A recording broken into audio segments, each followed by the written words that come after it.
Welcome to I'm Your Guide through the shadowy alleys of classic whodunits. Tonight we embark on a thrilling journey with the legendary Hercule Poirot in a tale woven in the grand style of Agatha Christie. Settle in, dear listeners, for a locked-room mystery set in the opulent Renaissance square of 1920s London. And do tell me in the comments where you're listening from. Let's dim the lights and step into Murder at Renaissance Square. Chapter 1. Introduction and Setup. The year is 1927 and London hums with the restless energy of a city caught between tradition and modernity. In the heart of Mayfair lies Renaissance Square, a pristine enclave of Georgian townhouses, their white facades gleaming under the soft glow of gaslights. The square is a sanctuary for the elite, where wealth and status intertwine like ivy on ancient stone. At its center stands Ashbourne House, a grand residence of honey-colored stone, its tall windows reflecting the ambitions and secrets of its inhabitants. It is here, on a crisp autumn evening, that our story unfolds, a tale of elegance, envy, and murder most foul. The occasion is a dinner party hosted by Lord Reginald Ashbourne, a steel magnate whose fortune has carved his name into the annals of British industry. The event celebrates the engagement of his only daughter, Eleanor Ashbourne, to Captain Marcus Langley, a war hero whose charm masks a shadowed past. The air is thick with anticipation, not merely for the joyous announcement, but for the whispers of Lord Ashbourne's intention to revise his will, a decision that promises to ripple through the gathered company like a stone cast into a still pond. Hercule Poirot, the diminutive Belgian detective with a mustache as impeccable as his intellect, is an unexpected guest. Invited by Nigel Rutherford, Lord Ashbourne's solicitor and a man with an eye for opportunity, Poirot finds himself seated at the polished mahogany table in the dining room of Ashbourne House. The chandelier above casts a constellation of light across crystal goblets and silver cutlery, illuminating the faces of the assembled guests. Poirot's sharp eyes, twinkling with curiosity, dart from one to another, his mind already cataloging the subtle cues of human behavior. The heart of a man, it reveals itself in the smallest gesture, he muses, sipping his wine with a delicate tilt of his wrist. The cast of characters is as varied as the courses served, each guest a potential thread in the tapestry of intrigue. Lord Reginald Ashbourne, at 58, presides with the stern authority of a man accustomed to command. His broad shoulders and furrowed brow speak of a life spent forging steel and fortunes, yet his eyes betray a weariness, as if the weight of his wealth has grown heavier with time. His announcement of the engagement is met with polite applause, but Poirot notes the tightness of his smile when he speaks of the will.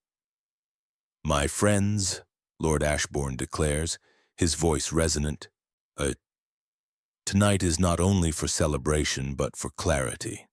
My legacy must be secured and I intend to see it done." Eleanor Ashbourne, 24, radiates youthful beauty, her auburn hair pinned in soft curls that catch the candlelight. Yet her laughter is tinged with nerves, her glances toward her fiancé fleeting and uncertain. She wears a sapphire necklace, a gift from her father, which she touches absently as if seeking reassurance. Poirot observes her fidgeting, wondering if her unease stems from love or something less romantic. Captain Marcus Langley, 30, cuts a dashing figure in his tailored evening suit, his medals gleaming faintly on his chest. His charm is effortless, his smile disarming. But Poirot detects a guardedness in his posture, a man who has seen too much to trust easily. Lady Beatrice Ashbourne, 50, sits at the opposite end of the table, her elegance as cold as the diamonds at her throat. Her conversation is laced with barbed wit, her eyes rarely meeting her husband's.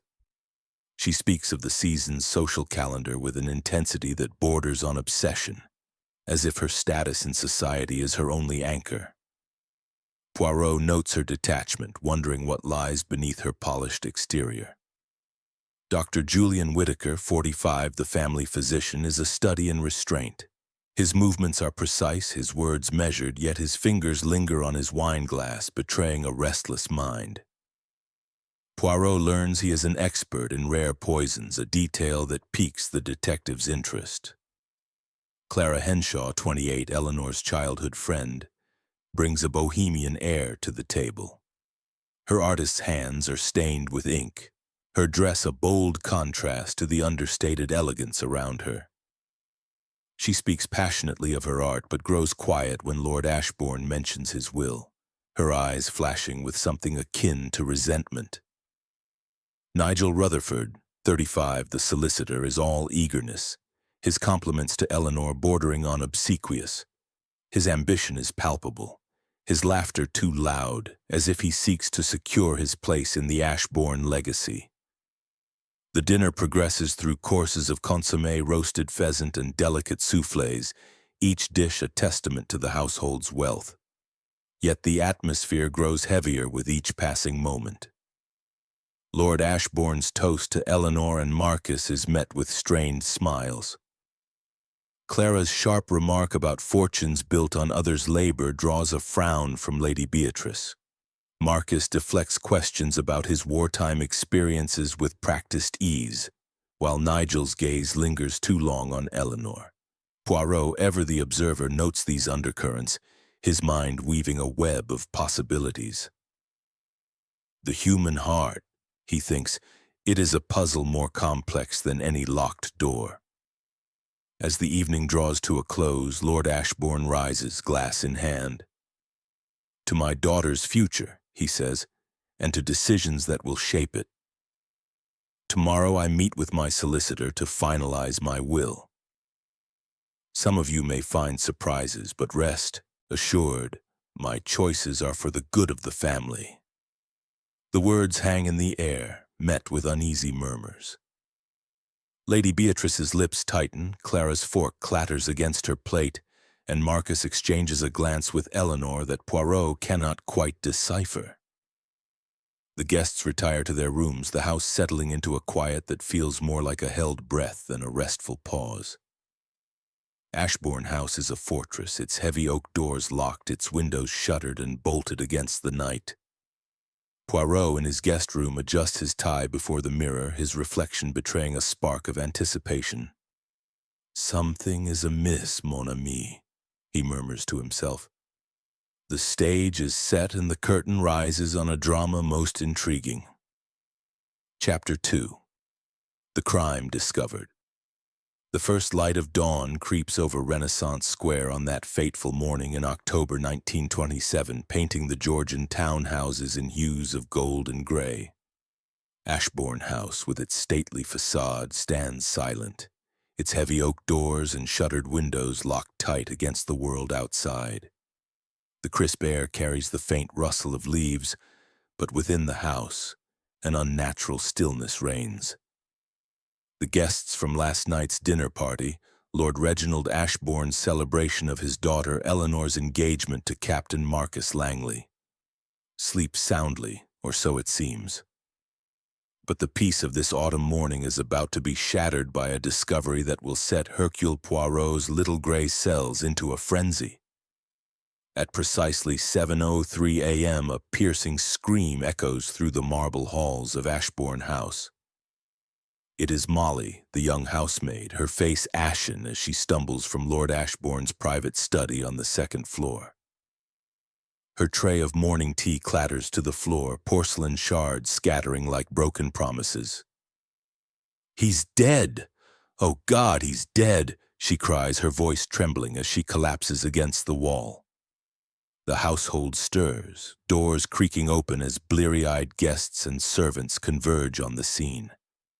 Hercule Poirot, ever alert despite the early hour, is among the first to arrive, his neatly pressed suit and polished shoes a stark contrast to the chaos unfolding.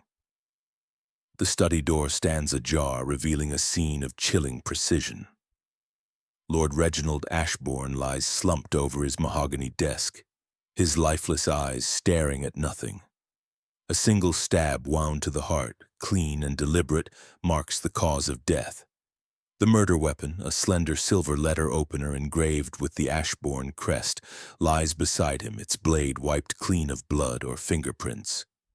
The room itself is a fortress within a fortress. The heavy oak door was locked from the inside, the key still in Lord Ashbourne's pocket. The only window, a tall sash framed in dark wood, is bolted shut, its latch undisturbed. No signs of struggle mar the polished floor or the meticulously arranged bookshelves. A half-burned cigar rests in an ashtray, its ash scattered like gray snow. A glass of brandy toppled on the desk has left a faint stain on the blotter, and beside it lies a cryptic note in elegant script. The truth lies in the shadow. Poirot steps into the room, his movements deliberate, his eyes scanning every detail with the precision of a jeweler examining a flawed gem. Mon Dieu, he murmurs. A locked room, a single wound, and a message that taunts. This is no ordinary crime. The other guests gather at the threshold, their faces a gallery of shock, fear, and suspicion. Eleanor Ashbourne, her sapphire necklace still gleaming at her throat, clutches Captain Marcus Langley's arm, her sobs muffled against his shoulder. Lady Beatrice Ashbourne stands rigid, her lips a thin line, her diamonds catching the morning light. Dr. Julian Whittaker, the family physician, kneels briefly by the body, confirming death with a clinical nod. Clara Henshaw, Eleanor's artist friend, hovers at the edge of the group, her ink-stained fingers twisting nervously. Nigel Rutherford, the solicitor, mutters about the will, his eyes darting between the guests. Inspector Harold Japp, summoned by a quick-thinking butler, arrives within the hour, his familiar gruff demeanor a counterpoint to Poirot's calm precision. "Blimey, Poirot, another one of your locked-room conundrums," Japp says, scratching his head as he surveys the scene. "No way in, no way out, and a dead lord to boot. What's your take?" Poirot's mustache twitches as he replies, "Patience, mon ami. The room, it speaks, but we must listen carefully." Japp secures the scene, ordering the servants to keep the guests confined to the drawing room while he and Poirot examine the study. The door's lock is intact, its mechanism unforced. The window's bolt, rusted from disuse, shows no signs of tampering. The walls, lined with oak paneling and heavy bookshelves, reveal no hidden passages upon initial inspection. Poirot kneels by the desk, his gloved fingers tracing the brandy stain. He lifts the glass to his nose, detecting a faint bitter undertone beneath the amber liquid's aroma. "Curieux," he murmurs, setting it aside for analysis. The cigar's ash draws his attention next. Its texture is uneven, as if laced with something foreign. The note, written in black ink on fine vellum, is folded precisely, its words enigmatic yet deliberate. Poirot tucks it into his pocket, his mind already turning over possibilities. The suspects are summoned one by one to the drawing room for questioning, their alibis as fragile as the morning mist. Eleanor, her eyes red from weeping, claims she retired to her room after the dinner and slept deeply, unaware of any disturbance. "Father was so happy last night," she whispers. "How could this happen?" Marcus, his jaw tight, says he stepped into the garden for a cigarette around midnight, alone with no one to confirm his whereabouts. His boots, Poirot notes, are caked with mud, though the night was dry. Lady Beatrice, her voice icy, insists. She took a sleeping draught and heard nothing. Her room on the opposite wing of the house. Dr. Whittaker claims he was reading medical journals in his guest room, his door locked to avoid interruption. Clara, her hands trembling, says she was sketching in her room, though her sketchbook, when Poirot requests to see it, contains no fresh drawings. Nigel, flustered, states he was in the library reviewing legal documents, his lamp burning late into the night. Poirot's questions are gentle but probing, each answer adding a thread to the web he weaves. He notes inconsistencies. Marcus's muddy boots suggest he ventured beyond the garden's gravel paths, perhaps near the study's window. Clara's lack of sketches raises doubts about her alibi, and her nervous glances toward Marcus hint at unspoken tensions. Nigel's insistence on working late seems overly convenient, his papers neatly stacked as if untouched. Lady Beatrice's sleeping draught, Poirot muses, could mask her movements, while Whitaker's knowledge of poisons makes the brandy's bitter scent suspicious. Japp, impatient for answers, suggests an outside intruder, perhaps a thief targeting Lord Ashbourne's wealth. "The will's the key, Poirot," he says. "Someone wanted to stop it changing hands." But Poirot shakes his head. "Non, Inspector. The answer lies within these walls. The locked room, it is not a barrier, but a deception. We must look to the hearts of those who dined here last night." The household is in disarray. Servants whispering in corners, guests avoiding each other's eyes. Eleanor's grief is palpable, her questions to Poirot desperate. Who could do this? Why? Marcus hovers protectively, though his own unease is evident. Lady Beatrice retreats to her room, claiming a headache, while Clara sketches feverishly, as if to prove her earlier claim. Whitaker offers to examine the body further, but Poirot declines, preferring to keep the scene untouched. Nigel, ever the opportunist, mutters about securing the estate's legal affairs, his ambition undimmed by tragedy. As the morning wears on, Poirot returns to the study, his mind a whirlwind of details. The precise stab, the clean blade, the locked door, the cryptic note. He paces the room, his polished shoes silent on the rug, his eyes lingering on the bookshelves, the desk, the window. "The truth lies in the shadow," he repeats softly, the words a challenge from a mind as cunning as his own. The study, with its sealed exits and silent clues, is a puzzle designed to confound, but Poirot is undeterred. "This murderer," he declares to Japp, "has left a trail, however faint. We shall find it, and justice shall be served." Chapter 3. Investigation begins. The morning sun climbs higher over Renaissance Square, its golden rays doing little to warm the chill that has settled over Ashbourne House. The grand residence, once a beacon of elegance, now feels like a mausoleum, its halls heavy with the weight of Lord Reginald Ashbourne's murder.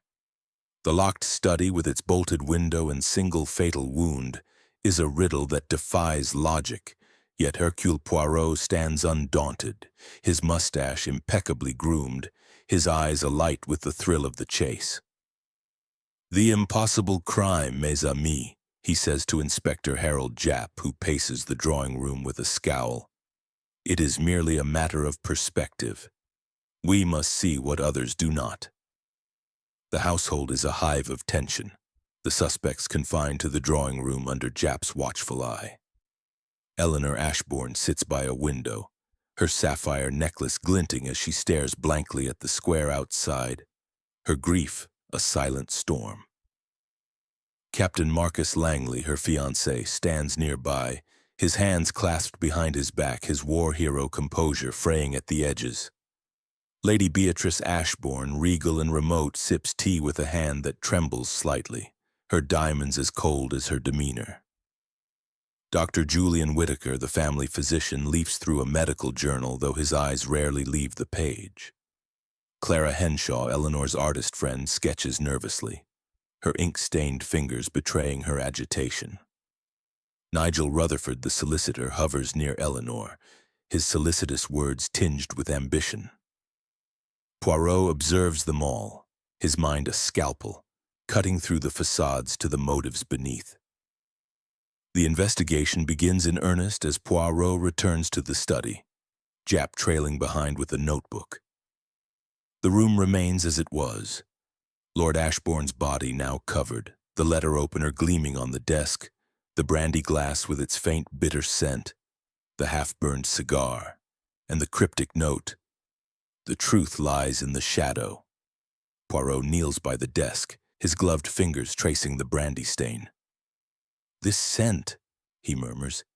It is not merely brandy, there is something chemical.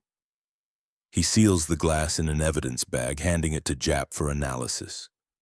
The cigar ash scattered unevenly draws his attention next. He collects a sample, noting its odd texture as if mixed with a foreign substance. The note, written in elegant script, is scrutinized under a magnifying glass. Its vellum is of high quality, the ink fresh but unremarkable.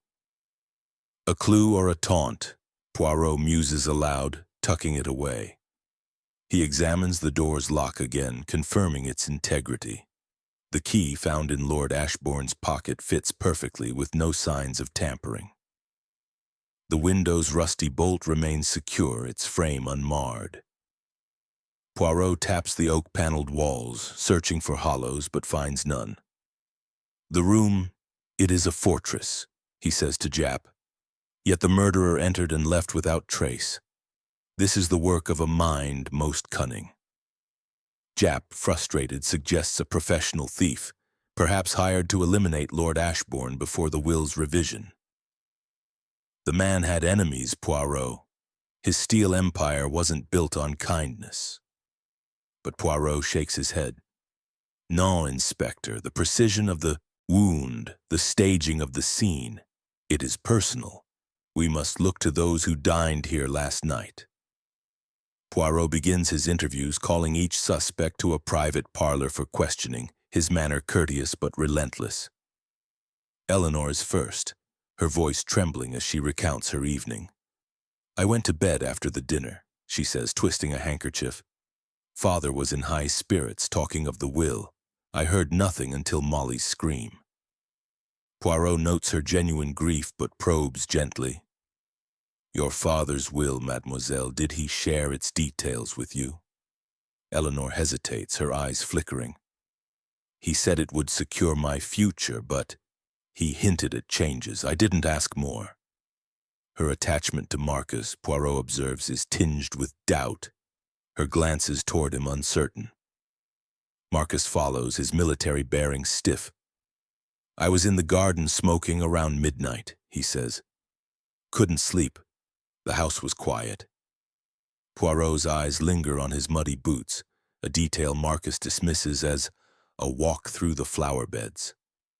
When pressed about the will, Marcus admits Lord Ashbourne disapproved of his gambling debts, but insists, Eleanor's love is all I need. Poirot notes his defensiveness, the way his hands clench when Eleanor's name is mentioned. Lady Beatrice, composed but distant, claims she took a sleeping draught and retired early.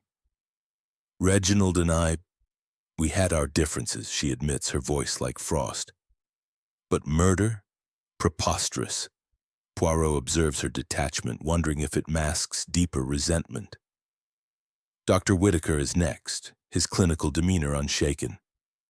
I was reading in my room, he says, gesturing to a stack of journals. Medical research, nothing more. Poirot asks about the brandy's scent, and Whitaker shrugs. I'm a physician, not a chemist. Yet his knowledge of poisons, Poirot notes, is a thread worth pulling. Clara Henshaw fidgets, her sketchbook clutched like a shield. I was sketching, she insists, though her book shows only old drawings. I couldn't sleep after Reginald's talk of the will. He never supported my art. Her bitterness is palpable, her eyes darting to Marcus with a mix of anger and longing. Nigel Rutherford, the last to be questioned, is effusive. I was in the library reviewing papers, he says, producing a neat stack of documents. Lord Ashbourne's will was to be finalized tomorrow. A tragedy, this. His eagerness to please Eleanor raises Poirot's suspicions, his ambition a glaring motive. Between interviews, Poirot learns from a groundskeeper, Mr. Tuttle, of a shadowy figure seen near the study window at midnight. Couldn't make out the face, Tuttle says, but they moved quick like they knew the grounds. The window, however, remains bolted, its exterior frame untouched. Jap seizes on this, insisting an outsider could have climbed the ivy-covered wall. Poirot, unconvinced, tests the window's bolt, finding it stiff but intact. "No, Inspector," he says. "The figure, if real, is a distraction. The answer lies within." A breakthrough comes when Poirot discovers a hidden safe behind a portrait of Lord Ashbourne's father, its lock recently opened. Inside is a draft will, its contents explosive. Lady Beatrice is to be disinherited, her allowance cut off, while Eleanor's inheritance is tied to marrying Marcus within a year. Any deviation, and the estate passes to a distant cousin. "Mon Dieu," Poirot whispers, "a motive for many." He keeps this discovery from the suspects, sharing it only with Jap, who whistles. "That's a powder keg, Poirot. Who knew about this?" Poirot returns to the drawing room, observing the suspects anew. Eleanor's grief seems genuine, but her ignorance of the will's specifics is dubious. Marcus's debts make him dependent on Eleanor's fortune, a pressure point. Lady Beatrice's coldness could mask desperation to maintain her lifestyle. Whitaker's expertise with poisons aligns too neatly with the brandy's scent. Clara's resentment of Lord Ashbourne's wealth is raw, her connection to Marcus unclear but suggestive. Nigel's ambition to control the estate's legal affairs hints at deeper schemes. As the afternoon fades, Poirot stands by the study's window, the square outside now cloaked in mist. "The locked room? It is a lie," he murmurs. "The murderer was here with Lord Ashbourne before the door was locked." But how and why? The clues, the brandy, the cigar, the note, form a mosaic, incomplete but tantalizing. Jap, exasperated, says, "We've got motives galore, but no way in or out. What's next, Poirot?" The detective's eyes gleam. "We dig deeper, mon ami. The truth, it hides in the details." Chapter 4, Clues and Red Herrings. The afternoon sun casts long shadows across Renaissance Square, its golden light filtering through the heavy drapes of Ashbourne House. The grand residence, once a symbol of unassailable wealth, now hums with unease, its inhabitants trapped in a dance of suspicion and secrecy. Hercule Poirot, his impeccable suit as sharp as his intellect, moves through the house with the quiet precision of a cat stalking its prey. The locked study, with its single stab wound, cryptic note, and sealed exits, remains an enigma, but Poirot is undeterred. "The truth, mes amis," he says to Inspector Harold Jap, who lingers in the drawing room. "It is hidden not in the grand gestures, but in the smallest details. We must look where others do not." The suspects, confined under Jap's watchful eye, are a study in tension. Eleanor Ashbourne sits by the fire, her sapphire necklace catching the flame's glow, her eyes distant with grief. Captain Marcus Langley paces near the window, his military poise fraying as he avoids her gaze. Lady Beatrice Ashbourne, regal in her mourning black, sips tea with calculated calm, her diamonds glinting coldly. Dr.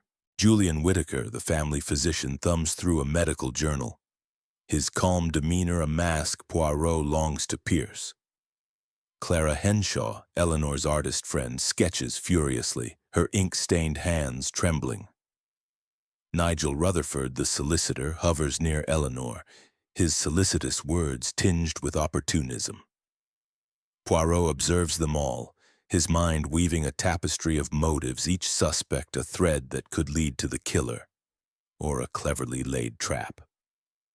Poirot begins his search for clues with a meticulous re-examination of the study, Jap trailing behind with a skeptical grunt. The room remains as it was, Lord Ashbourne's body removed, but the letter opener, brandy glass, half-burned cigar, and cryptic note, "The truth lies in the shadow," still hold court. Poirot's attention is drawn to a single strand of red hair caught in the doorframe, its auburn hue matching Clara's distinctive locks. "Interessant," he murmurs, collecting it with tweezers. "A clue or a distraction?" Jap, ever practical, notes, Could be hers. She's been in and out of this house for years. Poirot nods but reserves judgment, his eyes scanning for more. Next, he inspects the brandy glass, its faint bitter scent lingering. A faint smudge on its rim, not quite a fingerprint, suggests someone handled it carelessly. This glass, Poirot says, it was touched after the brandy was poured, but by whom? The cigar ash, scattered unevenly, yields another curiosity, a faint powdery residue unlike typical tobacco. Poirot seals it for analysis, suspecting it may hold a chemical key. The note with its elegant script remains elusive, its vellum untraceable to any specific source in the house. Poirot tucks it away, its words echoing in his mind like a riddle. A surprising discovery comes when Poirot examines Dr. Whitaker's guest room, with permission from Jap. A medical journal lies open on the bedside table, its pages turned to an article on paralytic toxins derived from rare plants. Curieux, Poirot says, his mustache twitching. Dr. Whitaker, he studies poisons that could slow a man's heart without trace. Jap raises an eyebrow. You think he slipped something in the brandy? Poirot's smile is enigmatic. It is possible, mon ami, but we must not leap to conclusions. In Marcus's room, Poirot finds a torn photograph tucked in his luggage, showing him with a young woman, her face partially obscured. The captain, when questioned, grows defensive. It's my sister, Emily, who passed years ago, he says, his voice tight. Nothing to do with this. Poirot notes the photograph's worn edges, suggesting frequent handling, but lets the matter rest, for now. The muddy boots, still caked with earth, remain a point of interest. The garden, Captain, Poirot says. It was dry last night. Where did you walk? Marcus mutters about a late-night stroll, but his eyes avoid Poirot's. Clara, when confronted about the red hair, admits to visiting the study the previous afternoon to borrow a book on Renaissance art. Reginald kept a fine collection, she says, her tone defensive. I left before dinner. Her sketchbook, however, remains suspiciously devoid of new work, undermining her alibi. Poirot observes her nervous glances at Marcus, sensing a deeper connection. Mademoiselle Henshaw, he asks gently, what troubles you about the captain? Clara flushes, denying any issue, but her agitation betrays her. The investigation takes a new turn when a maid, timidly approaching Jap, reports finding a silk glove in the hallway near the study, its delicate embroidery suggesting it belongs to Lady Beatrice. When questioned, Lady Beatrice dismisses it. I lost that glove weeks ago, she says, her voice icy. Anyone could have picked it up. Poirot, however, notes its pristine condition, unlikely for an item misplaced for weeks. A red herring, perhaps, he muses, but one placed with care. Poirot tests the study's window bolt again, discovering it can be manipulated with a thin wire from outside, raising the possibility of external entry. He experiments with a piece of string, finding the bolt yields slightly but snaps back without leaving marks. Non, he concludes, this is not the answer. The window, it is a diversion. Jap, frustrated, points to the groundskeeper's report of a shadowy figure. Someone climbed the ivy, Poirot. It's the only way. But Poirot shakes his head. The ivy, it is too frail to hold a man's weight. The truth lies elsewhere. Another clue emerges when Poirot examines the study's fireplace. A faint smudge of soot on the hearth suggests someone brushed against it recently. Perhaps, Poirot says, the murderer moved through this room more freely than we thought. He tests the chimney, finding it too narrow for a person, but noting a faint draft, suggesting ventilation that could carry a substance, like a sedative, into the room. The cigar ash, he suspects, may be the key. The red herrings begin to unravel as Poirot digs deeper. Clara's hair, confirmed by the maid, matches her visit to the study, not the time of the murder. Whitaker's journal, when examined, is dated. Its poison article part of routine research, not a smoking gun. Marcus's photograph, verified by Eleanor, is indeed of his late sister, though his emotional reaction suggests personal guilt unrelated to the crime. The silk glove, Poirot learns, was seen in a servant's possession days ago, likely dropped accidentally. Each clue, promising at first, dissolves under scrutiny, leaving Poirot with a puzzle that grows more intricate. The suspects, meanwhile, grow restless. Eleanor confronts Marcus about his late-night walk, her voice sharp with doubt. "You were out there, Marcus, when Father died. What aren't you telling me?" Marcus's assurances ring hollow, his muddy boots a silent accusation. Lady Beatrice, overhearing, snaps at Clara for her bohemian nonsense, escalating tensions. Whitaker remains aloof, but Poirot catches him watching Nigel, who fawns over Eleanor with increasing boldness. "The household," Poirot tells Japp, "it is a powder keg, each spark a potential clue or a clever deception." As evening falls, Poirot stands in the study, the square outside cloaked in twilight. He holds the cryptic note, its words, "The truth lies in the shadow," a challenge to his intellect. "The murderer," he murmurs, "has crafted a stage, but the props are false. We must find the real thread." Japp, exasperated, says, "We've got clues, Poirot, but they lead nowhere. What's next?" Poirot's eyes gleam. "We press on, mon ami. The truth, it is close, yet veiled by deception." Chapter 5. Complications and Twists. The twilight over Renaissance Square casts a somber veil over Ashbourne House, its grand facade now a silent witness to the turmoil within. The murder of Lord Reginald Ashbourne, stabbed in his locked study, has left the household in disarray, each suspect ensnared in a web of motives and mistrust. Hercule Poirot, his sharp eyes glinting beneath the brim of his hat, navigates the tension with the precision of a maestro conducting a symphony of secrets. "The case, mes amis," he tells Inspector Harold Japp in the quiet of the parlor.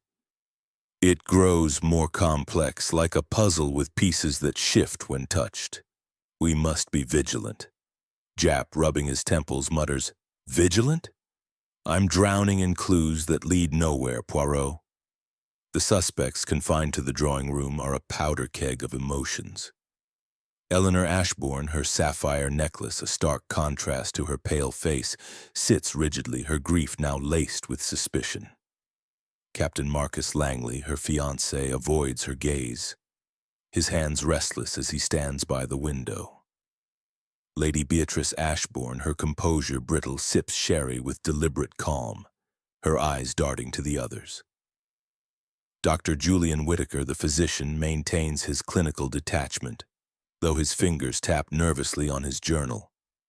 Clara Henshaw, the artist, sketches with feverish intensity, her ink-stained hands betraying her unease. Nigel Rutherford, the solicitor, hovers near Eleanor, his solicitous demeanor grating on the others. Poirot observes them, his little gray cells humming, sensing the storm about to break. The investigation takes a dramatic turn when a second crime is discovered. Late in the afternoon, a footman finds Nigel Rutherford unconscious in the library, a chloroform-soaked cloth beside him. The draft will previously found in the study's hidden safe is missing, its lock forced open. Japp, roused from his paperwork, exclaims, "Blimey, Poirot, another attack? This place is cursed." Poirot examines Nigel, noting the faint chemical scent on his breath. "Chloroform, yes," he says, "but the application is curious. The cloth, it is too neatly placed, the dose too precise." When Nigel stirs, he claims no memory of the attack, his eyes wide with feigned shock. "I was reviewing papers," he insists, then darkness. Poirot's mustache twitches. "Monsieur Rutherford, your memory, it is convenient in its absence." Suspicion falls on Nigel, but Poirot suspects a ruse. He tests the cloth, finding traces of chloroform on Nigel's own fingers, suggesting self-administration. A clever trick, Poirot murmurs to Japp, to divert attention or claim victimhood. But why? The missing will, with its explosive terms, disinheriting Lady Beatrice and tying Eleanor's inheritance to marrying Marcus, adds fuel to the fire. Someone, Poirot says, wished to control the narrative of Lord Ashbourne's legacy. The household's tensions erupt when Eleanor confronts Marcus in the drawing room, her voice sharp with betrayal. "You lied about the garden, Marcus," she says, her eyes blazing. "Those muddy boots. Where were you when Father died?" Marcus, caught off guard, stammers, "I told you a walk. I needed air." Eleanor's voice rises, drawing the other's attention. "Air? Or an alibi? Father didn't trust you, and now I wonder why." Clara, watching from the corner, interjects, "He's not what he seems, Eleanor. I saw him flirting with me at the dinner, bold as brass." Marcus's face reddens and he snaps, "That's nonsense, Clara. You're stirring trouble." The accusation hangs in the air, fracturing the fragile alliance between the trio. Poirot, observing silently, notes Clara's calculated tone as if she's sowing discord deliberately. He questions her later, alone in the parlor. "Mademoiselle Henshaw, your words, they cut deeply. What is your quarrel with the captain?" Clara's eyes flash. "He's a fortune hunter preying on Eleanor's wealth. I know his type." Her vehemence, Poirot senses, masks a personal grievance, perhaps jealousy or unrequited feelings. He files this away, his mind turning to the web of relationships unraveling before him. A new clue emerges when Poirot uncovers a hidden compartment in the study's desk, revealed by a loose panel. Inside is a faded love letter dated 10 years prior, addressed to Lady Beatrice from an unnamed correspondent. The words are passionate but vague. "My heart is yours, though we are bound by duty." Poirot confronts Lady Beatrice, who dismisses it with a wave. "A youthful folly," she says, her voice like ice. "Long before Reginald's time, it means nothing." Yet her trembling hand betrays her, and Poirot wonders if the letter points to a past scandal or a present motive. Could an old lover be involved, or is this another distraction? The investigation grows murkier when a servant reports overhearing a heated argument between Lord Ashbourne and Dr. Whittaker the night before the murder.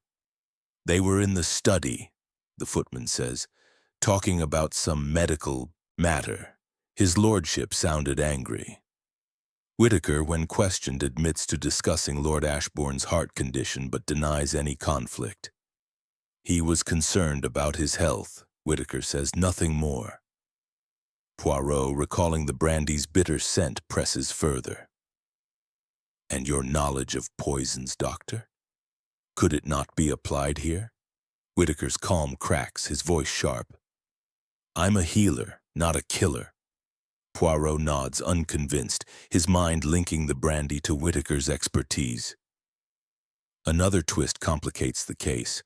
A groundskeeper finds a small vial in the garden near the study window containing traces of a clear liquid. Japp, hopeful, suggests poison, but Poirot examines it, noting its faint chloroform odor. "This," he says, "connects to Monsieur Rutherford's attack. The murderer, they are manipulating us, planting clues to confuse." The vial's placement near the window revives Japp's theory of an outside intruder, but Poirot remains skeptical.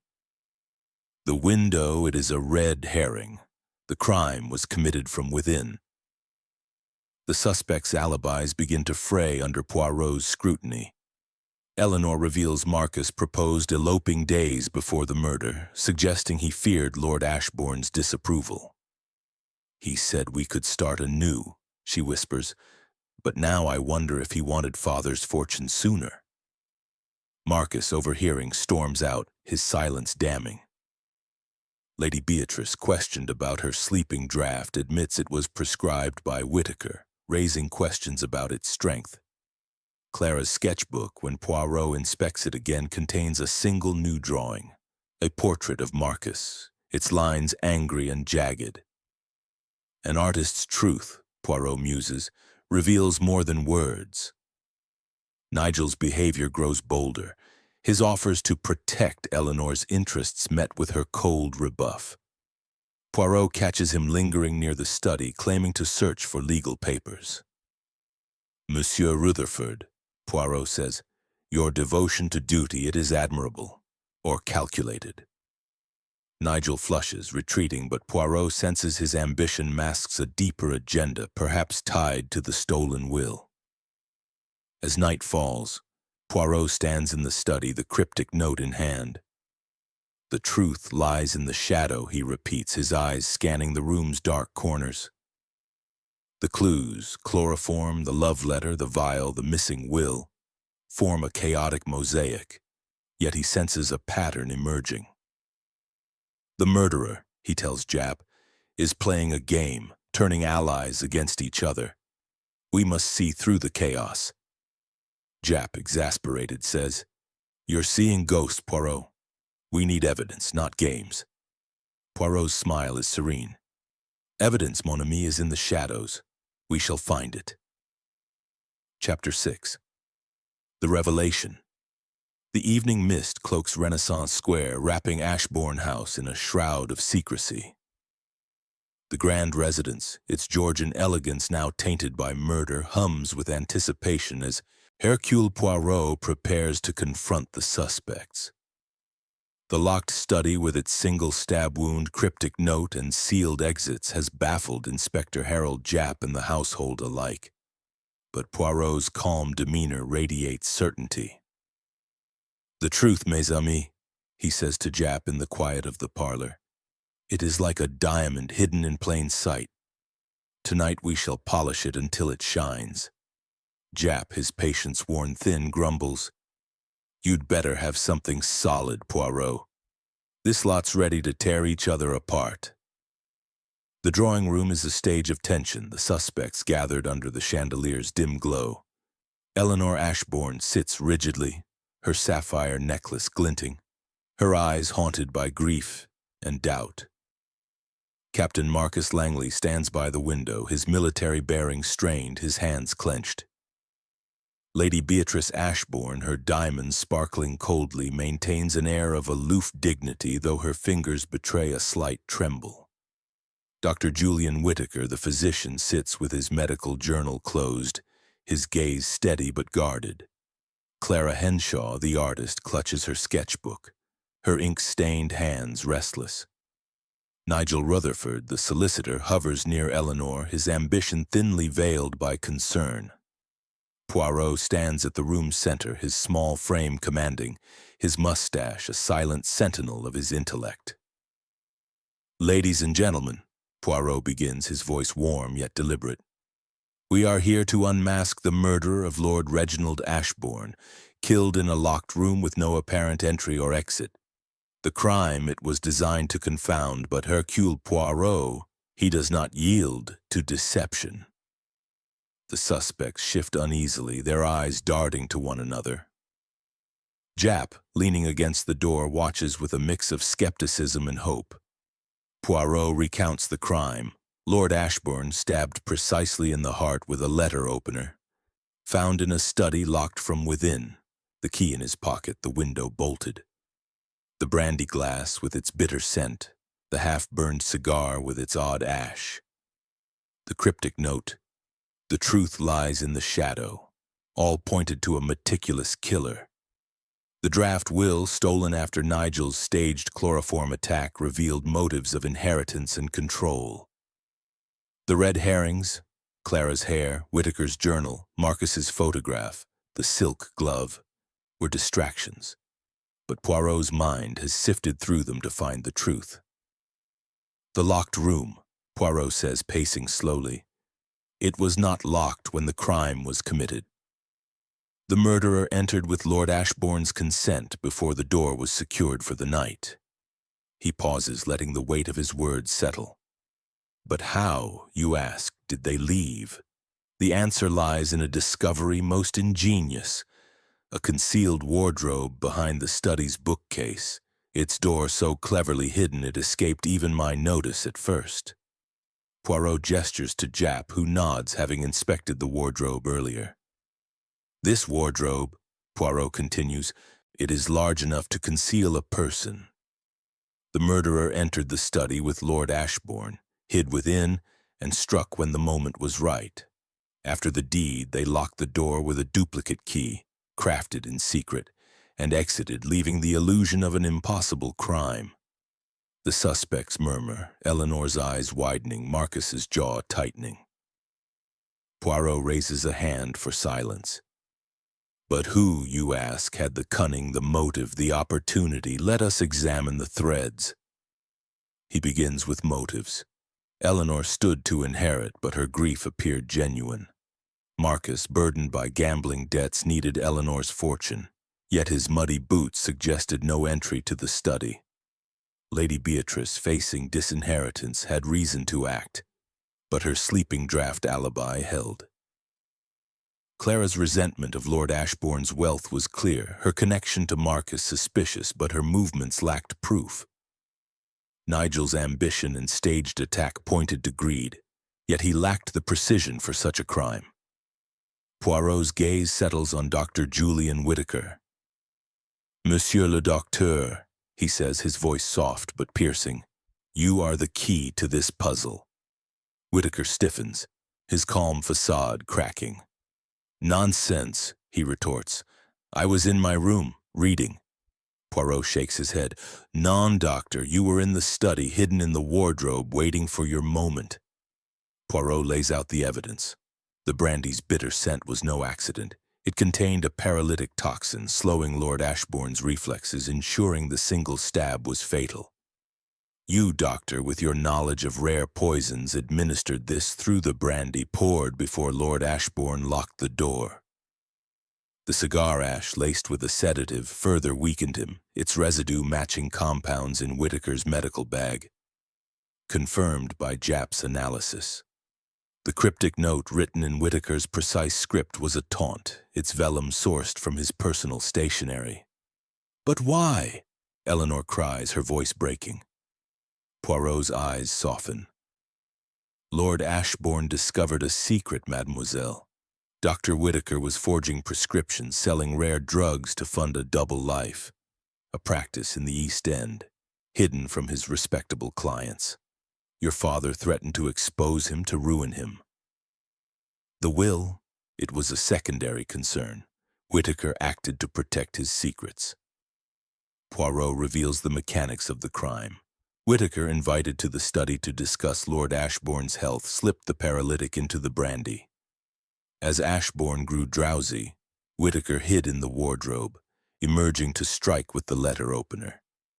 He wiped the blade, staged the note, and locked the door with a duplicate key he'd prepared, exiting through the main door after ensuring the household slept. The window bolt, manipulated with a wire to suggest external entry, was a deliberate red herring, its marks too subtle to be accidental. Whittaker rises, his voice sharp. This is preposterous. You've no proof. Poirot produces the duplicate key, found in Whittaker's medical bag, its fresh scratches matching the study's lock. And this, Poirot adds, holding up a vial of paralytic toxin discovered in Whittaker's room after a second search. Your tools betray you, doctor. Jap steps forward, handcuffs ready as Whittaker's shoulders slump. The room erupts in gasps. Eleanor buries her face in her hands, Marcus moving to comfort her. Lady Beatrice's composure falters, her eyes betraying relief. Clara drops her sketchbook, her face pale, while Nigel stammers, I knew nothing of this. Poirot's voice cuts through the chaos. The truth, it lies in the shadow of a man's greed and deception. Dr. Whittaker, you underestimated Hercule Poirot. Whittaker, cornered, confesses in a low voice. Ashbourne would have ruined me, he says. I had no choice. The prescriptions? They were for the poor, but he saw only scandal. He admits to crafting the locked room illusion, hoping to deflect suspicion to an outsider. Japp leads him away, the clink of handcuffs echoing in the silent room. Poirot addresses the others, his tone gentle. The heart, it is a complex thing. Motives of love, greed, and fear swirled here, but only one hand struck the blow.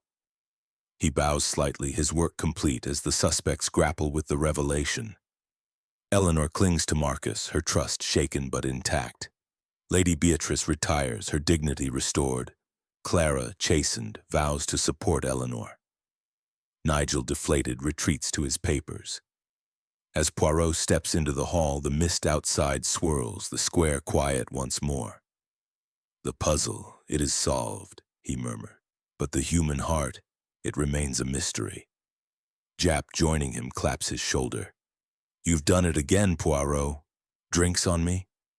Poirot's smile is serene. Perhaps, mon ami. But first I must polish my mustache. Chapter 7. Justice served. The morning after Poirot's revelation dawns clear over Renaissance Square, the mist of the previous night giving way to a crisp autumn light that bathes the Georgian townhouses in a golden glow. Ashbourne House, however, remains cloaked in a somber hush, its grandeur diminished by the weight of tragedy and betrayal. The arrest of Dr. Julian Whittaker, the family physician whose calculated murder of Lord Reginald Ashbourne shocked the household, has left the inhabitants grappling with the wreckage of their trust. Hercule Poirot, his impeccable suit as pristine as ever, stands in the drawing room, his mustache perfectly symmetrical, his eyes reflecting a quiet satisfaction. Justice, mes amis, he says to Inspector Harold Japp, who is finalizing his paperwork. It is not merely the capture of the guilty, but the restoration of order to those left behind. The drawing room, once a stage for tension and suspicion, now holds a subdued gathering. Eleanor Ashbourne, her sapphire necklace tucked away in mourning, sits by the fireplace, her face pale but resolute. Captain Marcus Langley, her fiancé, stands at her side, his military poise softened by a protective hand on her shoulder. Lady Beatrice Ashbourne, her diamonds replaced by a simple black shawl, sips tea with a newfound vulnerability. Clara Henshaw, the artist, sits quietly, her sketchbook closed, her ink-stained hands folded in her lap. Nigel Rutherford, the solicitor, lingers near the door, his ambition tempered by the events that have unfolded. Poirot observes them, his little gray cells at rest, yet ever alert to the human drama before him. Japp, his notebook tucked away, addresses the group with a gruff but respectful tone. Dr. Whittaker's in custody and he's confessed fully. Thanks to Poirot, we've got the evidence to make it stick, key, toxin, the lot. He glances at Poirot, a rare smile breaking through. You've outdone yourself, old friend. Poirot inclines his head modestly.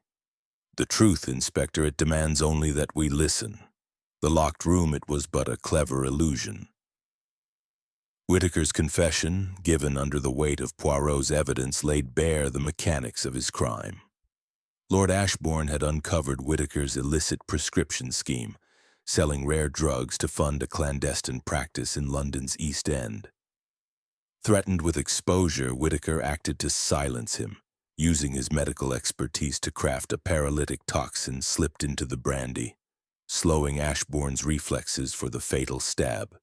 The cigar ash, laced with a sedative, ensured compliance, while the cryptic note, "The truth lies in the shadow," was a taunt, its vellum from Whittaker's own stationery. The concealed wardrobe behind the study's bookcase allowed Whittaker to hide, strike, and escape, locking the door with a duplicate key to create the locked room illusion. The manipulated window bolt and planted vial were red herrings designed to mislead. Eleanor, her voice steady despite her grief, speaks first. Dr. Whittaker was father's trusted friend. How could he betray us so? Poirot's eyes soften. Mademoiselle, the heart, it is swayed by fear and greed. Your father's discovery threatened not just Whitaker's livelihood, but his very identity. He chose a path most dark. Eleanor nods, her hand finding Marcus's, a silent vow to move forward. Marcus, his face etched with relief and guilt, addresses Poirot. I owe you an apology, monsieur. My secrecy, my debts made me look guilty. I should have been honest. Poirot waves a hand. Monsieur Langley, your boots, they were muddy, yes, but the heart, it is not judged by such things. You love Mademoiselle Eleanor, and that is your truth. Marcus vows to clear his gambling debts, determined to prove himself worthy of Eleanor's trust. Their reconciliation, tentative but genuine, brings a flicker of warmth to the room. Lady Beatrice, her icy facade thawed by the ordeal, surprises the group with an act of grace. She approaches Clara, her voice low but sincere. Miss Henshaw, I've been unkind, dismissive of your art. Reginald's death has shown me the folly of pride. I'd like to fund an exhibition for you if you'll allow it. Clara, stunned, hesitates before nodding, her eyes glistening. Thank you, Lady Beatrice. I misjudged you. The gesture, Poirot notes, is a step toward healing, a bridge over the chasm of resentment that divided them. Nigel Rutherford, his ambition chastened, speaks awkwardly.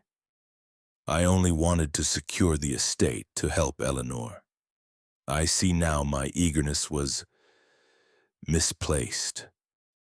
Poirot's gaze is sharp but kind. Monsieur Rutherford, ambition is no crime, but it must be tempered with integrity. You will find your place, but not at the expense of others. Nigel nods, retreating to his papers, his dreams of influence dimmed but not extinguished. The household begins to mend, each member confronting their flaws in the wake of Whitaker's betrayal. Eleanor, bolstered by Marcus's support, takes charge of her father's estate, vowing to honor his legacy with fairness. She retrieves the stolen draft will, recovered from Whitaker's belongings, and burns it in the fireplace, declaring, Father's true wishes were for our happiness, not division. The act, symbolic and final, frees her from the shadow of the will's constraints. Poirot, standing by the window, reflects on the case. The locked room, it was a puzzle of the mind, not the body, he tells Jap. Whitaker used his knowledge to deceive, but the human heart, it leaves traces no lock can hide. Jap chuckles. You and your heart talk, Poirot, but I'll give you this. You've got a knack for cracking the impossible. Poirot's smile is serene. The impossible, mon ami, is merely a challenge to the little gray cells. As the day progresses, the servants resume their duties, their whispers replaced by quiet efficiency. The square outside buzzes with gossip, but within Ashbourne House, a fragile peace takes root. Eleanor and Marcus plan a quiet wedding, their love strengthened by adversity. Lady Beatrice, humbled, begins to engage with the household, her social ambitions softened by introspection. Clara, inspired by the promise of an exhibition, sketches with renewed purpose. Her portrait of Marcus now softened, a gesture of reconciliation. Nigel, though subdued, offers legal counsel to Eleanor, his role redefined by humility. Poirot prepares to depart, his work complete. He stands in the hall, adjusting his hat before a mirror, his reflection a study in quiet triumph. The mystery, it is solved, he murmurs. But the human soul, it remains a labyrinth. Jap, escorting him to the door, offers a rare compliment. London's safer with you around, Poirot. Care for a pint before you go? Poirot chuckles. Perhaps, Inspector, but first I must attend to my mustache. It requires symmetry. As Poirot steps into Renaissance Square, the autumn leaves swirl around him, the air carrying the faint scent of jasmine. Ashbourne House looms behind, its wounds healing, its secrets laid bare. The square, once a stage for murder, resumes its quiet elegance, the gossip of its residents a fading echo. Poirot's footsteps fade into the distance, his mind already turning to the next puzzle, the next challenge to his unmatched intellect. Chapter 8. Shadows of Truth. The late afternoon sun bathes Renaissance Square in a soft amber glow, its light filtering through the tall windows of Ashbourne House. The grand residence, though freed from the spectre of Dr. Whitaker's crime, carries a quiet melancholy, as if the walls themselves mourn the loss of Lord Reginald Ashbourne. The household, shaken by the revelation of the physician's betrayal, is slowly piecing itself back together, each member grappling with the scars left by suspicion and deceit. Hercule Poirot, his polished shoes gleaming, stands in the hall, his mustache a perfect arc of symmetry, his eyes alight with a restless curiosity. "The case, it is closed," he murmurs to Inspector Harold Japp, who lingers with a cup of tea. "But the heart, mon ami, it holds secrets that justice alone cannot resolve." The drawing room, once a crucible of tension, now hosts a subdued gathering. Eleanor Ashbourne, her sapphire necklace replaced by a simple black ribbon, sits by the fire, her face a mix of resolve and lingering sorrow. Captain Marcus Langley, her fiancé, sits beside her, his hand resting gently on hers, his earlier defensiveness replaced by quiet devotion. Lady Beatrice Ashbourne, her diamonds tucked away, wears a somber gray dress, her posture less rigid, as if the weight of her former aloofness has lifted. Clara Henshaw, the artist, sketches quietly in a corner, her ink-stained fingers moving with purpose, her expression softened by Lady Beatrice's recent generosity. Nigel Rutherford, the solicitor, stands near the door, his ambition muted, his eyes scanning the room with a newfound caution. Poirot observes them, his mind attuned to the subtle currents of emotion that ripple beneath their calm facades. Japp, finishing his tea, claps Poirot on the shoulder. "You've done it, Poirot. Whitaker's locked up, confession signed, evidence solid. The Yard's calling it a triumph." Poirot's smile is modest. "A triumph, perhaps, Inspector, but the puzzle, it is not complete until all hearts are at ease." Japp raises an eyebrow. "You're not done, are you? What's left to find?" Poirot's eyes twinkle. "A shadow, mon ami. A truth that lingers, unseen but felt. The household's healing is tentative but real. Eleanor, taking her father's place as head of the estate, has begun sorting through his papers, determined to honor his legacy with fairness." She speaks to Poirot in the parlor, her voice steady. "Father wanted me to be happy, Monsieur Poirot. Burning that will, it felt right. Marcus and I will marry on our terms, not his." Poirot nods, noting the strength in her gaze. "You have your father's spirit, mademoiselle, but tell me, is there nothing more that troubles you?" Eleanor hesitates, her fingers twisting the black ribbon. "It's Clara," she admits. "Her words about Marcus at the dinner. They linger. I trust him, but something feels unresolved." Poirot's interest sharpens, his mind recalling Clara's accusation that Marcus flirted with her, a claim that sparked discord. He seeks Clara in the library, where she's sketching a portrait of the square outside. "Mademoiselle Henshaw," he begins gently. "Your art, it speaks truth. But your words about Captain Langley, they were not mere jealousy, were they?" Clara's pencil pauses, her eyes meeting his with a mix of defiance and guilt. "I spoke out of turn," she says. "Marcus was kind to me, nothing more. I was angry. Reginald's dismissal of my work hurt, and I lashed out." Poirot's gaze is piercing. "And yet, your sketch of him, it was not kind. There is more, no?" Clara looks away, her silence a confession of its own. The investigation, though officially closed, takes a subtle turn as Poirot revisits the study, drawn by a nagging instinct. The room, now cleared of evidence, feels different in the afternoon light, its oak panels casting long shadows. He examines the concealed wardrobe again, its hidden door a testament to Whitaker's cunning. But something else catches his eye, a faint scratch on the bookcase's edge not noticed before. Probing further, he discovers a small, locked diary tucked in a recess, its leather cover embossed with Lord Ashbourne's initials.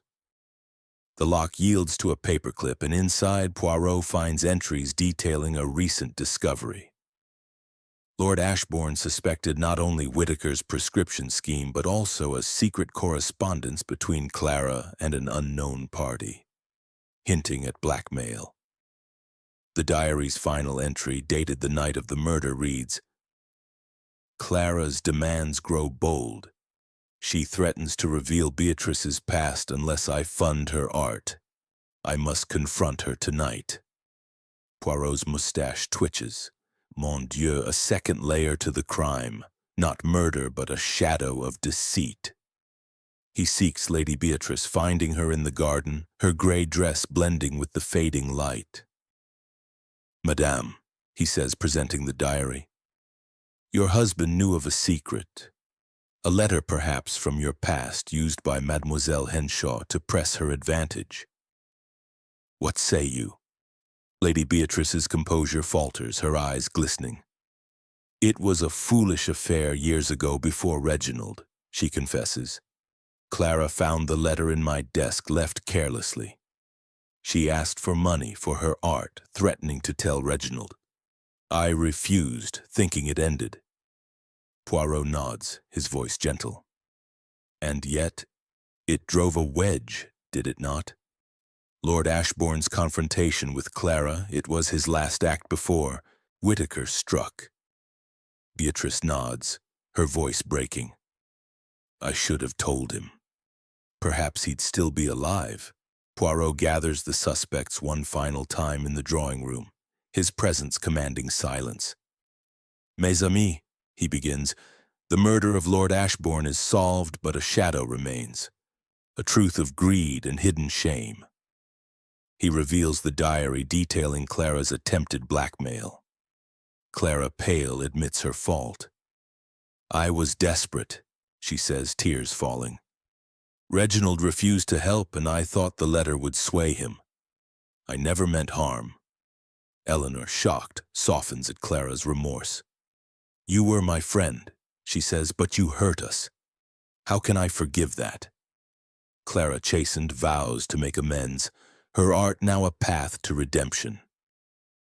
Poirot turns to the others, his voice warm but firm.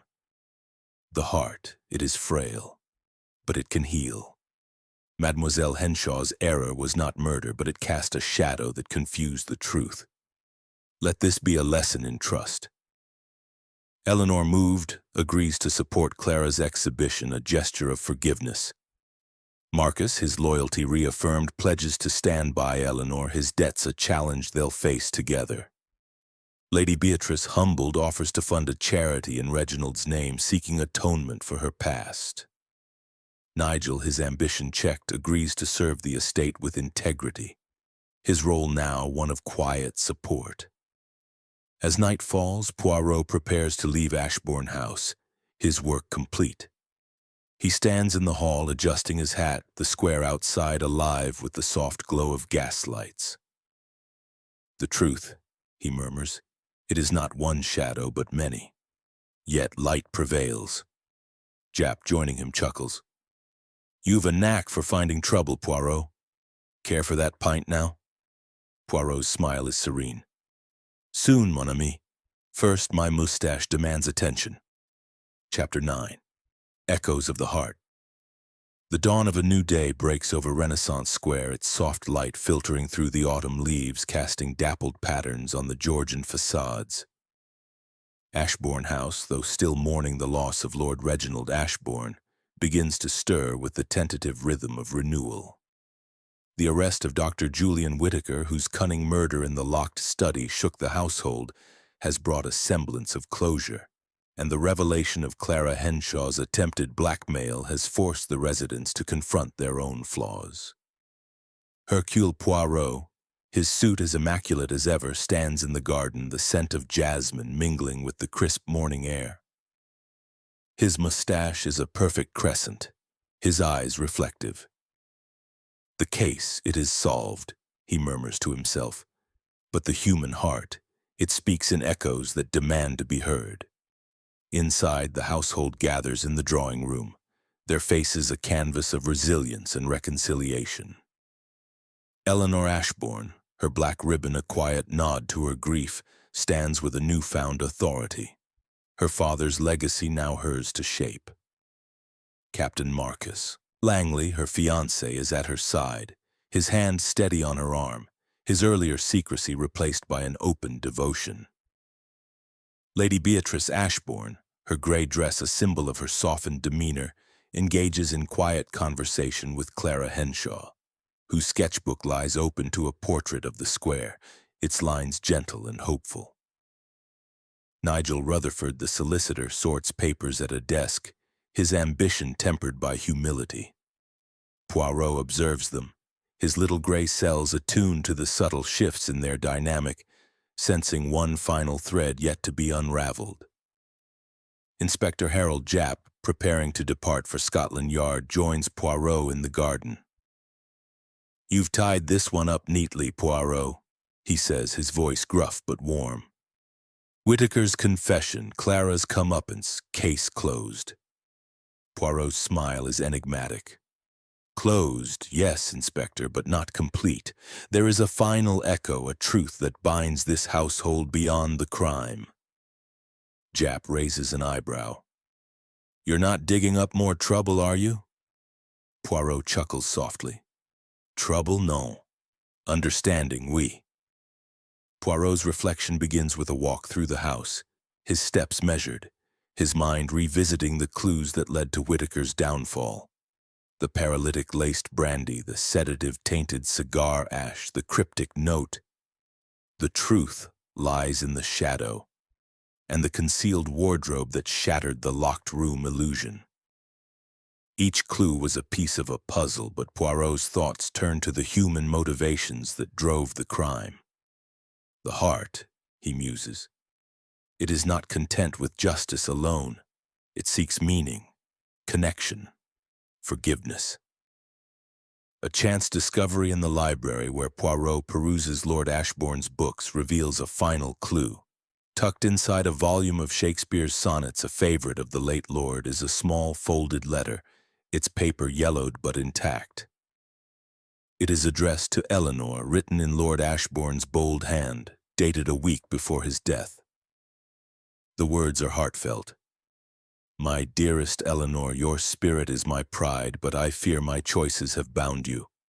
If I seem harsh, it is to protect you from those who seek your fortune, not your heart. Trust yourself and forgive an old man his mistakes." The letter hints at a private meeting Lord Ashbourne planned with Eleanor, one interrupted by his murder. Poirot, intrigued, seeks Eleanor in the parlor, presenting the letter with a gentle bow. "Mademoiselle, your father left you this. It is perhaps the final piece of his legacy." Eleanor reads it, her eyes filling with tears. "He wanted to talk," she whispers, "to free me from the will's terms. He knew Marcus loved me, despite his doubts." She clutches the letter, her resolve strengthening. "I'll honor him, Monsieur Poirot, by living as he wished. Freely, with love." The letter prompts Poirot to revisit the household's dynamics, sensing an opportunity to heal lingering wounds. He gathers the suspects in the drawing room, his presence a quiet command. "Mes amis," he begins, his voice warm and deliberate. "The crime is solved, the guilty punished, but there is one final truth to share. A truth of the heart, not of murder." He presents the letter, reading its words aloud, and the room falls silent, the weight of Lord Ashbourne's love palpable. Eleanor, moved, turns to Marcus. "Father saw your heart, even if he questioned your past. I was wrong to doubt you." Marcus, his voice thick, replies, "I'll spend my life proving him right, Eleanor." Their embrace, tender and unscripted, marks a turning point, their bond solidified by the letter's revelation. Lady Beatrice, her eyes glistening, speaks softly. Reginald was stern, but he loved deeply. I see that now. She reaches for Clara's hand, a gesture of solidarity. We've all erred, Clara, but we can rebuild. Clara nods, her sketchbook open to a new drawing, a portrait of Eleanor, radiant and strong. Nigel, his ambition now a quiet resolve, offers his services to Eleanor without expectation. I'll manage the estate's legal affairs if you'll have me, he says. No agendas, just duty.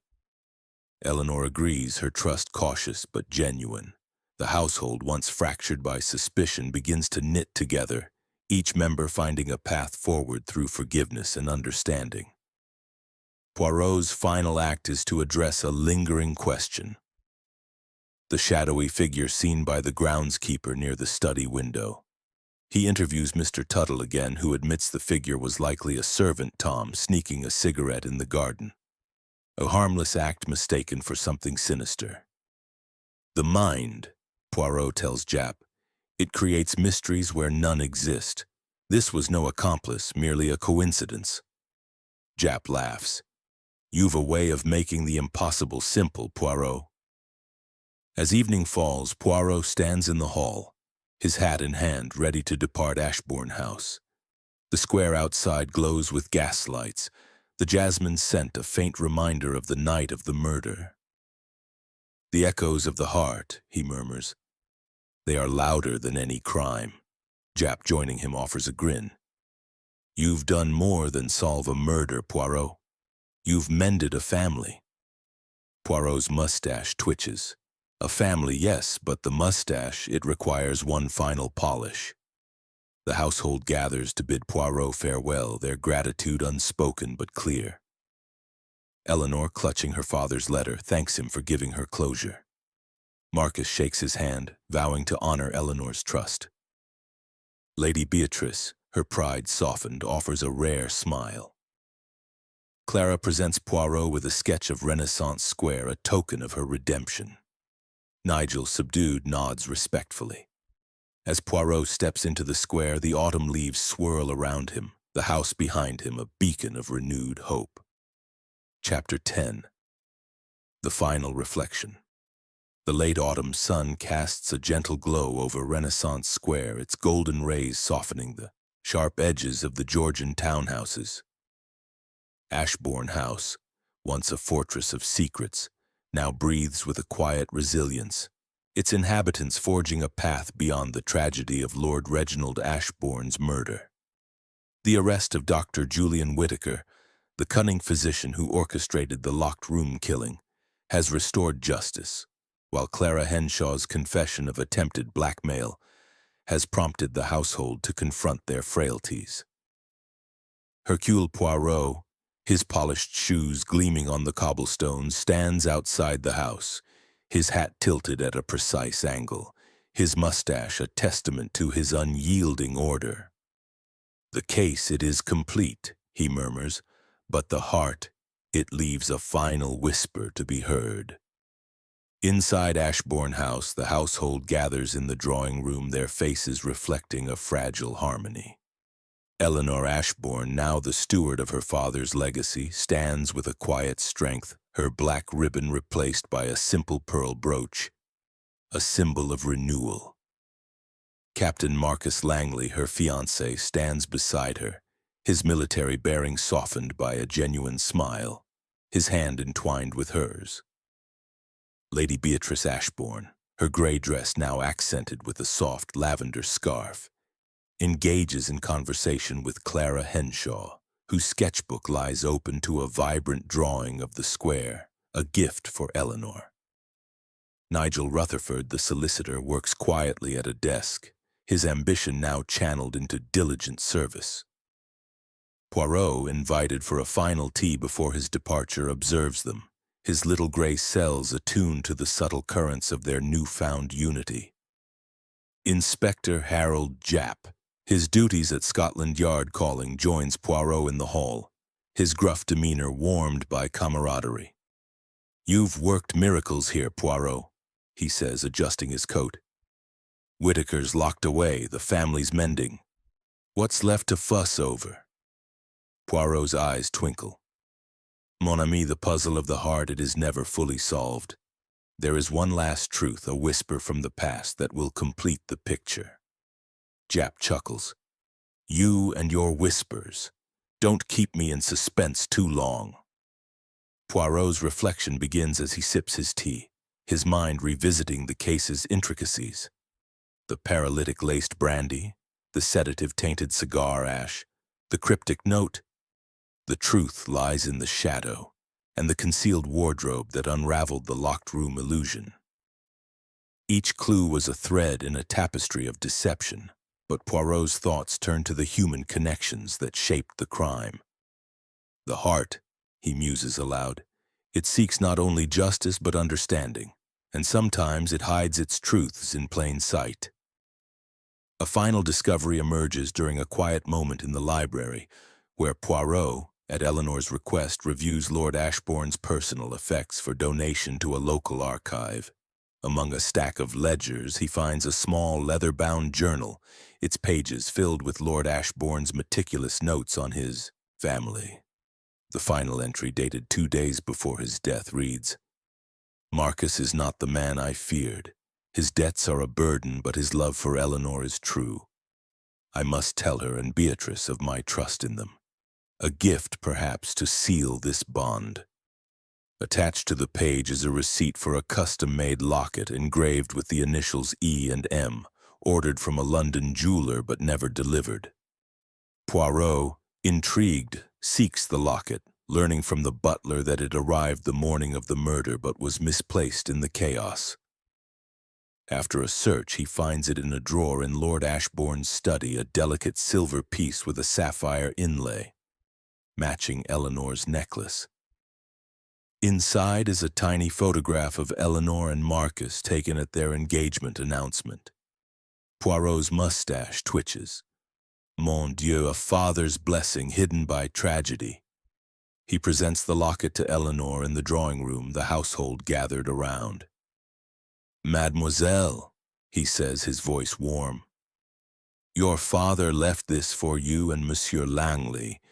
It is a symbol of his faith in your love, a truth he meant to share before his death." Eleanor opens the locket, her eyes filling with tears as she sees the photograph. "He believed in us," she whispers, clutching Marcus's hand. Marcus, visibly moved, says, "I doubted his heart, but he saw mine. Thank you, Monsieur Poirot." The locket, a small but profound gesture, binds them closer, dispelling the last shadows of doubt. Poirot turns to Lady Beatrice, sensing her role in the journal's revelation. "Madame, your husband wrote of trust in you as well. He knew of your past, the letter Clara found, and chose love over judgment." Beatrice, her composure wavering, nods.